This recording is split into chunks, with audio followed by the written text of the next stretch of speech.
I think you should look at learning another language as something natural. Nobody ever said that as a small child you can only handle one language.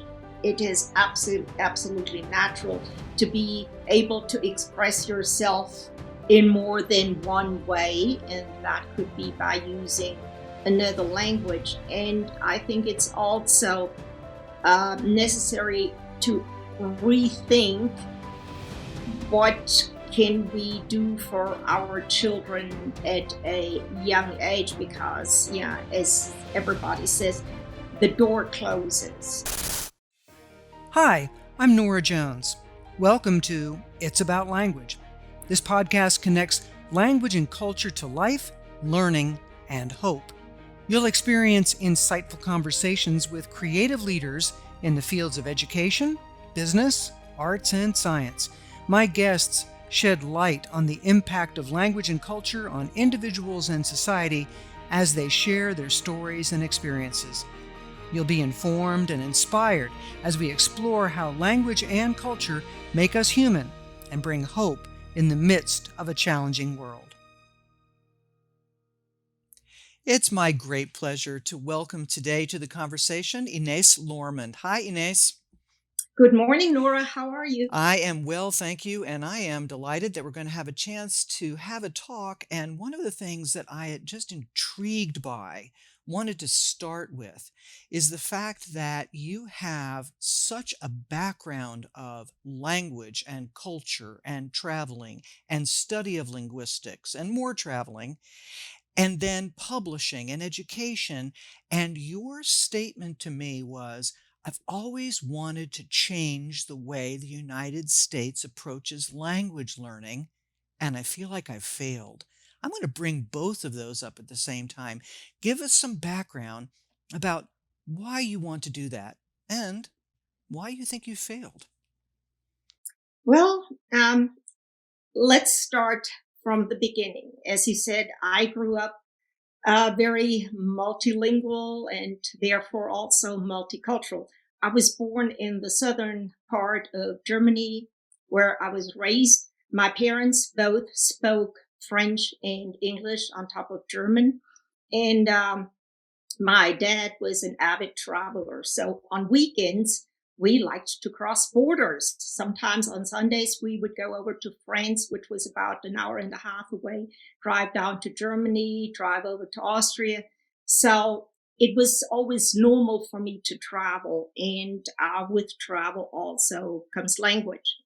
So that was probably my first exposure. And then because I was born in the French occupied zone of Germany, I actually had to start out with French as my first foreign language when I started school. So I was 6 years old at that point.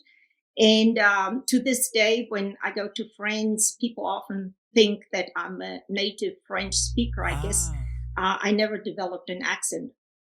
And then when I was 10, I had to take a second language in school, and then eventually added also, other than English, which I took at 10, I added Spanish and later on Latin. But we were able to also pick Russian, for example. And so there was there was a lot of language learning involved. As you may know, Germany actually depends on export. 60% of the German gross national product come from exporting to other countries. So I think in Germany, it was always normal to speak more than one language because it was part of doing business. Mm-hmm. And so when I was 12, we enrolled through school in a exchange program with kids from England. So by the time I was 14, my parents shipped me off for a summer to spend the time with a English pen pal and her family. And then to that, we added French later on. I went to Switzerland, to the French speaking part of Switzerland, to a boarding school for 1 year. Interesting. And when I graduated from school, I decided to study linguistics, specifically Anglistic and Romanistic, as they called it. Then, after I was finished with my undergraduate degree, I moved to Spain and I did my master's in Spanish and linguistics at the University of Malaga. When I came back to Germany, I worked for a while as an interpreter, but I found that really boring. Other than the fact that it was also very nerve wracking because there was so much going on and you had to really, really concentrate very hard. And most of the time you were in an enclosed room with these huge earphones that they had at that time kind of plugged in. And so I decided I was going to apply with Lufthansa, the German airline, to become a flight attendant, what they called then stewardess. And lo and behold, very much to my father's dismay, they took me because he thought that was a terrible career choice. And why in the world did he send me to all these places to study? And now I was what he called so fondly a toilet cleaner over the North Atlantic. But it offered me to combine my love for traveling and my curiosity about people and cultures together with my languages. And it also happened to be the place where I met my husband. We met in Cairo, Egypt, at the swimming pool of the Nile Hilton. And my husband, very strangely, because I couldn't believe that Americans were actually able to speak more than one language, he spoke fluent French. He tried to convince me that he was a native French speaker, and I told him there was no way because Americans didn't speak French that well. So where was he really from? And he said he was from Louisiana. He grew up in French-speaking Louisiana, and actually till the time he started school, he spoke very little English. There was one point in our life when we lived in Norway where we tried to call his grandmother and the person. Then we still had operators, and she came back and she said, "Sir, you must have given me the wrong number, or better, the wrong country code." And my husband said, "Why?" And she said, "Well, the lady on the other end of the line seems to be speaking French." And my husband said, "No, no, no, that's true. This is correct. That is my grandmother. She speaks very little English." So, and this now brings me where we're making an arc here. We moved to the United States in 2000, no, in 1981. And I started becoming really interested in what was going on linguistically with French, because basically French had died off over the years.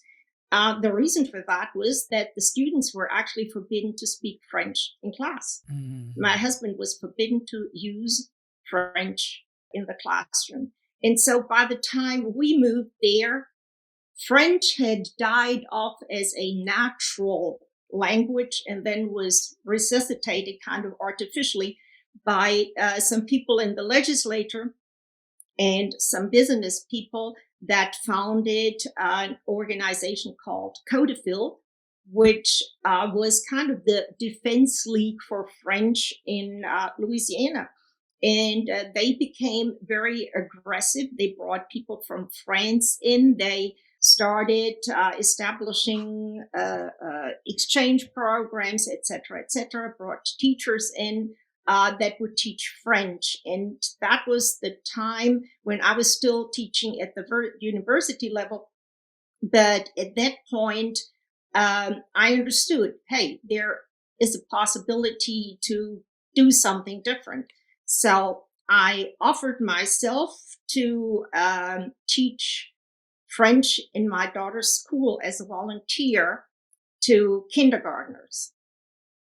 And that went really well. I was just absolutely amazed how easily it was to get the kids to pick up the language. It was fabulous. And I knew that kids could learn another language very easily, because our own daughter had actually grew up with three languages. I spoke German to her. My husband spoke English, and around the house when she grew up, when she was little, because we still lived in Egypt, they spoke Arabic. So she could converse a little bit in Arabic at the same time, but she lost that when we moved to the United States because neither one of us was fluent in Arabic. So we dropped that. But because my husband and I spoken French quite a bit, she was exposed to the French and then picked up French very easily. So anyway, I started volunteering there. I went twice a week, and we cut out kind of a 30-minute class. And I told them, I said, this would be a great opportunity to start something different here, get the kids to learn at a very early age when they still have the ear, etc. Because by now there was enough supporting evidence that learning language at a young age was much beneficial to the kids. But anyway, this whole thing lasted till a new principal came on who did see absolutely no reason to have French in the classroom, especially for a very, what he called, select group of students, because I could not cover all the different first graders at the time, no, second graders that they had. So 2 years later, then I switched over and from the university and taught in a middle school. And there they had just established what they called I don't know quite why, but they called it a bilingual program, which meant that within a block of 2 hours, there were 30 minutes of French, and then the rest was English language arts block. Well, when they brought me in, I didn't think that 30 minutes of French was enough exposure. Also, we did that on a daily basis. But so I extended the French to almost an hour. But during French, I was able to teach them language arts, period. Not English language arts, but language arts. They learned about subjects. They learned about predicates. They learned about all kinds of grammar things, which, when you're teaching a language at one point, you're exposing them to grammar. So we did the French language development first, vocabulary building, talking about what interests you, et cetera, kind of laying the basics with vocabulary. But then during the so-called English language arts time, I continued teaching in French, but I taught grammar. Interesting. And then after that, we went into English literature. So I had those kids, which was ideal for 3 years. And after those 3 years, they would go on to high school, and they would test out of the first 2 years of French, which was really good for the upper level teacher that taught AP, because all of a sudden she had this huge amount of kids coming over, and they were all able to place into the upper classes. Before, they had never had many upper courses. So the program became very successful, and then they started trying to duplicate it. And after a couple of years, there was really a push from the parents, and that's the most important thing, how the parents get involved. The parents pushed to establish 3 immersion schools, full immersion schools. So we had to write a curriculum for those schools because there was nothing.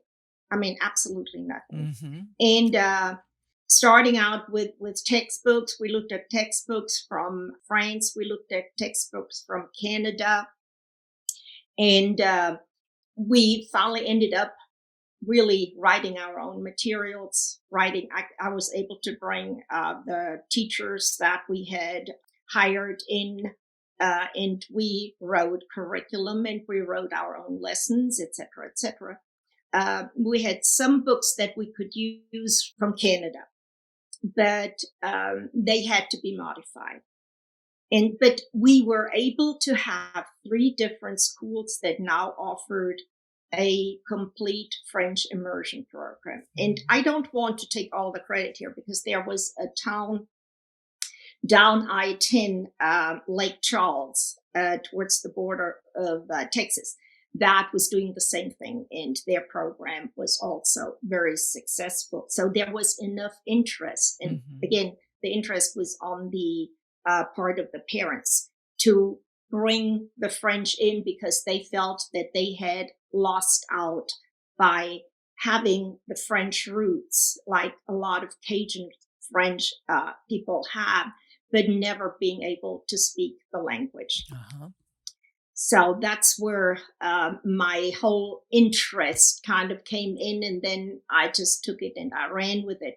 But again, it was important to remember that the kids started out at the very beginning. Now, I see that a lot of schools are now also doing dual language, but I often feel that it is not for the right reason. They're doing it more for political purposes rather than for the with the understanding that this is a great opportunity to start out teaching kids language at an early age. Uh, we have a lot of programs that are in areas where there is a large amount of Spanish speakers, native Spanish speakers. So there it becomes almost natural to offer these kind of programs. But in other areas where you are not able to draw from such a diverse population, these opportunities are not there. And I really think that puts them at a disadvantage. I would like to see a lot more equality there, that more programs, either what they used to call dual language or bilingual or immersion, whatever, need to be established here. So that's where the need is, Nora. But let me ask you some questions based on that history of yourself, of the various aspects of your family, which seem like a quite typical experience in Europe, which is a very large place when you come right down to it, but is considered so much smaller nationality wise than the United States. There's a sense of connection, of need. You brought up the economic background of Germany, for example.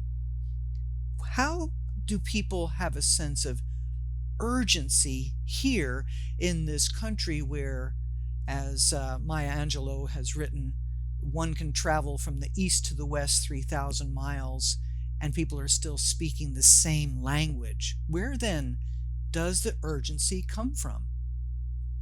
That's a very good question. I think that was normally the explanation I got when I asked people why foreign language was only offered in high school mainly, and why, for Pete's sake, was it an elective and not a core subject? And that was always the answer. Well, we don't need it. You can go up across the northern border and they still speak English. And the thing about Spanish, which in the early days, much to my dismay, they would refer to as Mexican. Nobody saw a need for it. Why would we want to go there? Why, we don't need them, in other words. But now the world has gotten a lot smaller.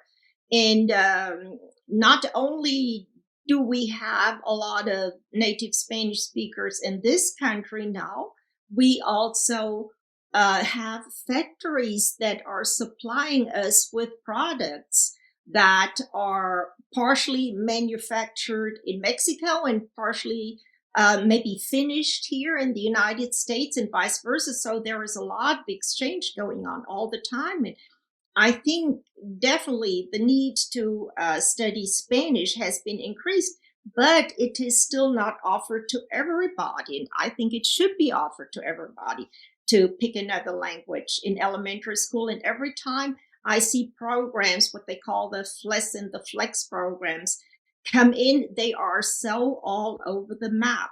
Some of them, luckily for them, have the languages taught maybe 2 or 3 times a week, but very often, it's only once a week and sometimes only once in a blue moon. And you also don't have any continuance from the elementary into the middle school and then into the high school. When I ask kids sometimes, so what are you actually doing? Have you learned something? What did you take from elementary into middle school? Well, we learned the colors and the numbers and the days of the week one more time. And how boring! I wouldn't want to do that. And so I think there not enough thought has been put into how are we going to support the schools. And I'm generalizing now. I do not want to offend anybody. There are wonderful schools out there that are doing a great job. But the majority of the school districts here, they're just okay. Well, so they have had the equivalent of 1 year of French. Well, these kids have done French or Spanish now for 5 years, maybe not every day, but they should have passed the stage of numbers, colors, and days of the week. So the expectations are not there either. Well, and that's an interesting comment right there. The expectations are not there. What has kept uh, educators who are able to see data, brain studies, economic need, security of the United States warnings over the last 30 years? What has kept then educator leaders who have access to this research and this data from changing their expectations? Uh, I think it's probably three main factors. Number one, economics.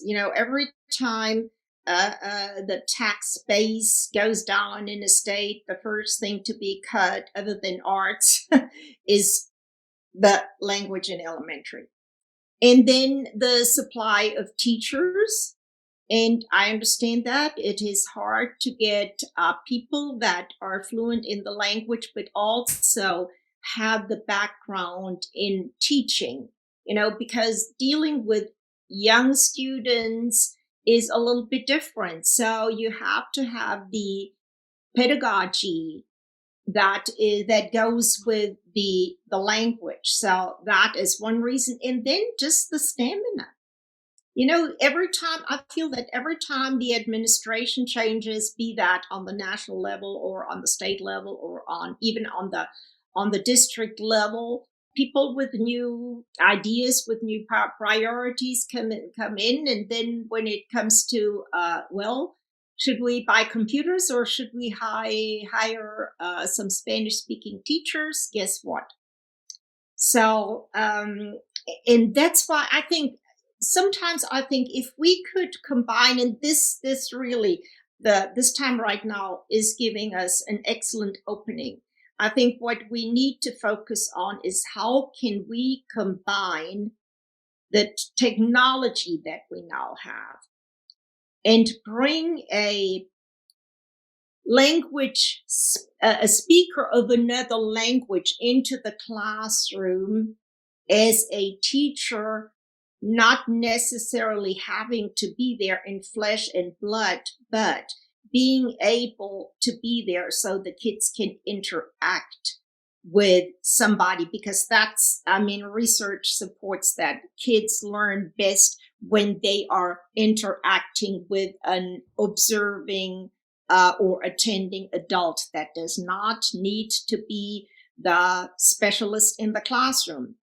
When I was working at McGraw-Hill, we had a program, also a crude program as far as the visuals, etc., were concerned. It was called Viva el Español, but it was done by Las Vegas Public Schools with a grant, and they had actually done a film production where a Spanish teacher taught the kids in a virtual classroom. So she spoke directly to the students as they were watching her, and it was a series, I think, of 65 different video lessons. But again, there is a lot of money involved there because you need to make it enticing for the students Hmm. to actually interact, etc., etc. And the money wasn't there. And there have been some programs developed over the years. One of them I remember was from Georgia Public Television. Very nice program, but again, these are done by grants. The grants run for a certain amount of time. Programs are developed, but then there is no follow up. So a lot of money is spent on the initial start, the startup capital, but then it never goes anywhere. Because you have to consistently continue pushing, and that's where the parents come in. Tell us more about that, because the consistency is a word there that I suppose we could apply nationwide very easily. So, how does that connect indeed with parents?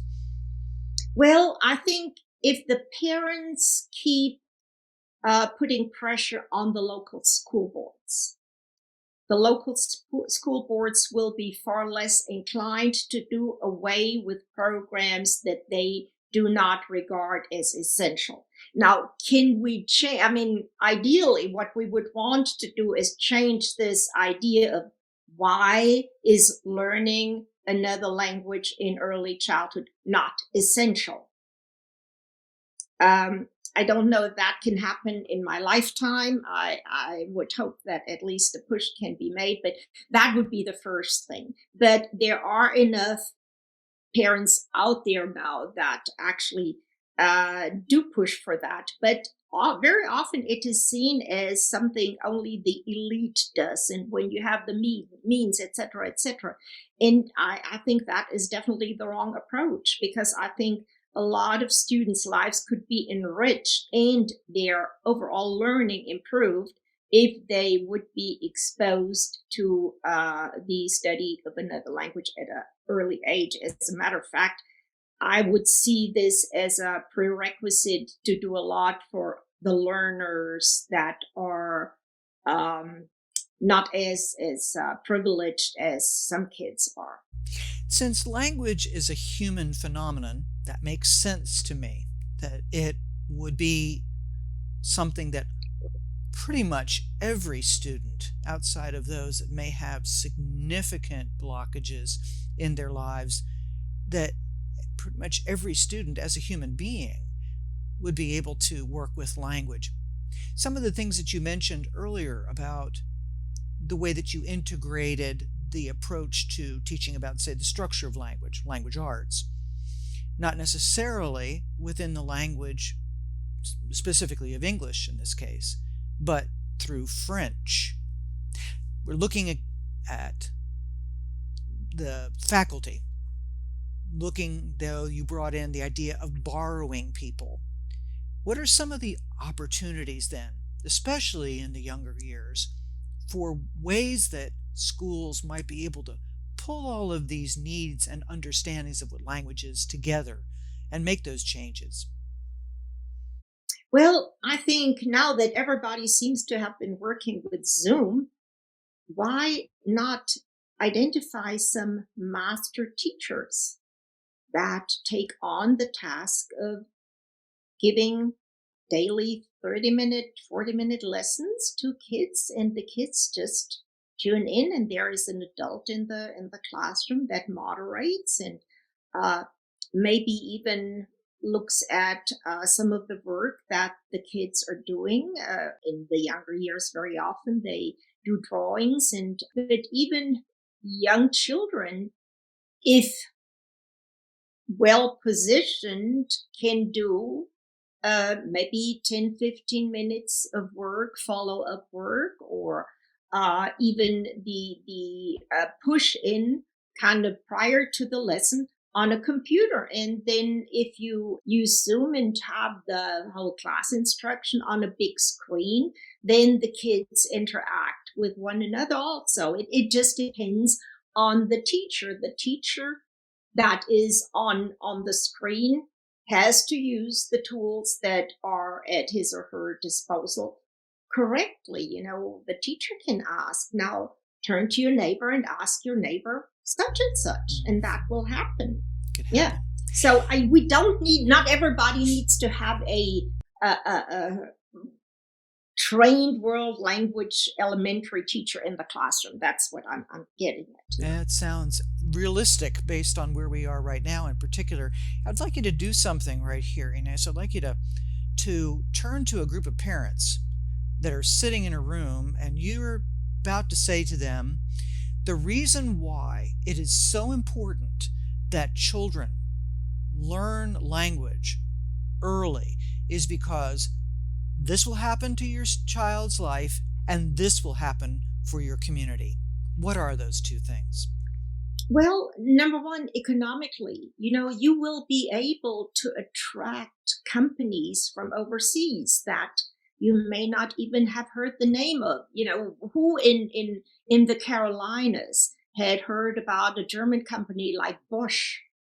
Uh, 20 years ago, nobody knew what Bosch was doing. Now they are producing washing machines, dishwashers, etc., etc., here in the United States, but they also produce parts to cars because down the road, the Germans built BMW, another factory, and so they're feeding into one another. So to attract investments from overseas and have products that we're using here in this country actually built in the United States.